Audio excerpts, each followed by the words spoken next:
আসসালামু আলাইকুম। বিলিস ফার্মিং চ্যানেলের পক্ষ থেকে সবাইকে আন্তরিক অভিনন্দন এবং শুভেচ্ছা। বন্ধুরা কেমন আছেন সবাই? আশা করছি সবাই ভালো আছেন।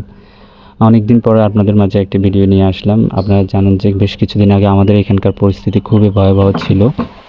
আমাদের এখানকার পরিস্থিতি কেমন ছিল তার কিছু কথা আপনাদের মাঝে আজকে শেয়ার করব।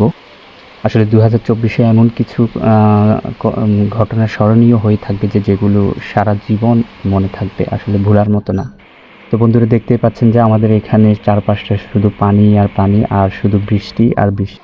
আর এখানে আমার ভাই এবং প্রতিবেশী মিলে একটা ভেলা বানাচ্ছে যাতে করে বন্যার পরিস্থিতি যদি কঠিন হয় আমরা কিছুটা হলেও এটা দিয়ে উপকারটা সারতে পারি, প্রয়োজনীয় কাজগুলো সারতে পারি।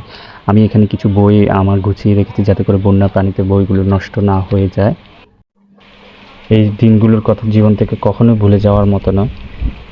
বৃষ্টির পরিমাণ বৃষ্টির পরিমাণ এতটাই তীব্র ছিল যে আমার যে প্রতিবেশী ছিল তাদের ঘরের চারপাশটা আপনার পানি, মানে তাদের যে ঘরের পাশগুলো ভেঙে ভেঙে পড়ে যাচ্ছিল।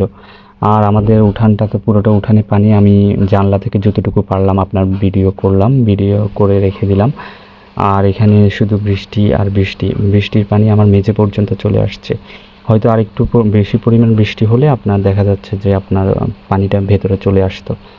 এই ধরনের ভয়াবহ পরিস্থিতি আমরা আসলে কখনোই ফেস করিনি। আর আমাদের মুরব্বি যারা আছেন, বাপ, চাচা, ওদের মুখেও কখনো শুনিনি যে আমাদের এখানে কখনো এই ধরনের পরিস্থিতির সম্মুখীন হতে হয়েছে।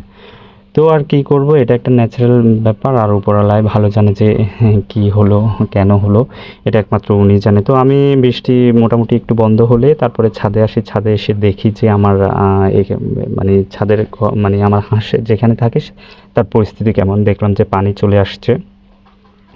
তো পানি চলে আসছে যেহেতু পানিগুলো অবশ্যই পরিষ্কার করে ফেলে দিতে হবে, না হতো বা তাদের ঠান্ডা লেগে যাবে, ঠান্ডা থেকে বিভিন্ন রোগের সিমটম দেখা দিবে। আর হচ্ছে যে আরেকটা জিনিস আমি এদের জন্য যথাসাধ্য করার চেষ্টা করেছি, সেটা হচ্ছে যে ওদের মেডিসিন এবং খাবার ব্যবস্থাপনা যাতে ঠিক রাখার চেষ্টা করেছি।